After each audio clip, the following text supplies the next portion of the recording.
नमो भगवते वासुदेवाय। चतुर्थस्कन्धः अथ अष्टादशोऽध्यायः। मैत्रेय उवाच इत्थं पृथुमभिष्ठूय रुषा प्रस्तुरिधारदम् पुनराहावनिर्भीता संस्तभ्यात्मानमात्मना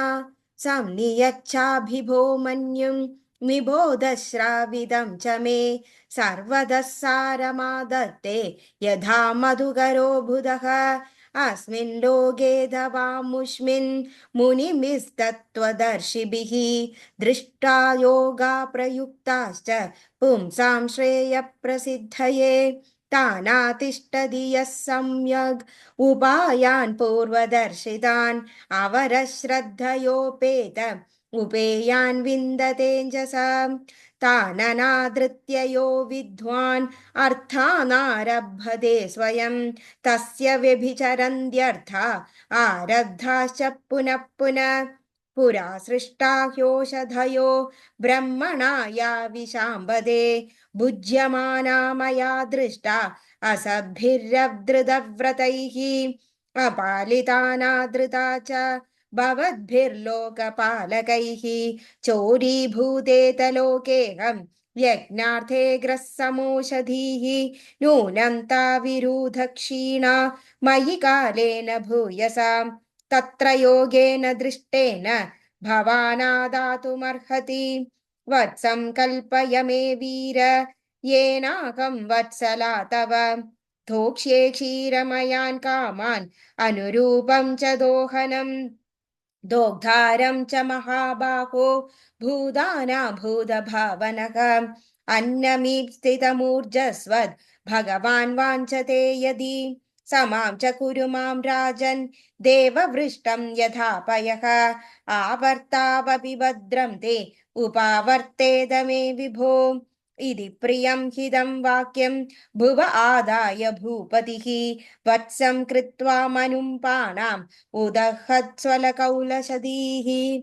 तदा परे च सर्वत्र सारमादत्तदे बुधाः तदोऽन्ये च यदा कामं दुदुहु पृथुभाविदां ऋषयो दुहुदुवे देवीन्द्रिम् इन्द्रियेष्वदसत्तमा वत्सं बृहस्पतिं कृत्वा पयच्छन्दोमयं शुचि कृत्वा वत्सं सुरगणा इन्द्रं सोममधुदुहन् हिरण्मयेन पात्रेण वीर्यमोजो बलं पयः दैतेया दानवा वत्सं प्रह्लादमसुरर्षभं विधायादूदुहन् क्षीरम् अयपात्रे सुरासवं गन्धर्वाप्सरसो दुक्षन् पात्रे पद्ममये पयः वत्सं विश्वासवं कृत्वा गान्धर्वं मधुसौभगं वत्सेन पितरोर्यं न कव्यं क्षीरमधुक्षदाम् आमपात्रे महाभागाः श्रद्धया श्राद्धदेवताः प्रकल्प्य वत्सं कपिलं सिद्धा सङ्कल्पनामयीं सिद्धिं नभसि विद्यां च ये च विद्याधरादयः अन्ये च मायिनो मायाम् अन्तर्धानाद्भुतात्मनां मयं प्रकल्प्य वत्सं ते दुदुहुर्धारणामयीम् यक्षरक्षांसि भूतानि पिशाचापिशिताशनाः भूदेशवत्सा दुदुहुः कपाले क्षदशासवं तदा हयो दन्तशूकाः सर्पा नागाश्च तक्षकं विद्धाय वत्सं दुदुहुर्बिलपात्रे विशम्पयः पशवो यवसं क्षीरं वत्सं कृत्वा च गोवृषम् अरण्यपात्रे चादुक्षन् मृगेन्द्रेण च दंष्ट्रणः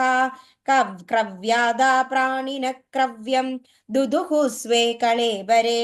सुपर्णवत्सा विहगा आचरं चाचरमेव च वडवस्सा वनस्तयः पृथग्रस्समयं पयः गिरयो किमवद्वत्सा नानादादून् स्वसानुषु सर्वे स्वमुख्यवत्सेन स्वे स्वे पात्रे पृथक् पयः सर्वकामदुःखां पृथ्वीं दुदुः पृथुभाविताम् एवं पृथ्वाब्दय पृथ्वी अन्नादा स्वन्नमात्मनः दोहवत्सादिभेदेन क्षीरभेदं कुरुद्वः ततो महीपतिप्रीतः सर्वकामदुःखां पृथुः दुहिकृत्ये चकारे मां प्राण्मा दुःखित्यवत्सलः चूर्णयन् स्वधदुष्क्रोड्या गिरिकूडानि राजराड् भूमण्डलमिदं वैन्यः प्रायश्चक्रे समं विभुः अदास्मिन् भगवान् वैन्य प्रजानां वृत्तिदर्पिता निवासान् कल्पयाश्चक्रे तत्र तत्र यदार्हतः ग्रामान् पुरपतत्तानि दुर्गाणि विविधानि च कोशान् व्रजान् सशिबिरान् आकरान् खेडखर्वडान् प्राक्पृथोरिकनैवेशा पुरग्रामादिकल्पनां यथा सुखं वसन्ति स्म तत्र तत्राकुतो भयाः इति श्रीमद्भागवते महापुराणे पारमहंस्यां संहितायां चतुर्थस्कन्धे पृथुविजयेष्टादशोऽध्यायः सर्वत्र गोविन्दनाम संकीर्तनं गोविन्द गोविन्द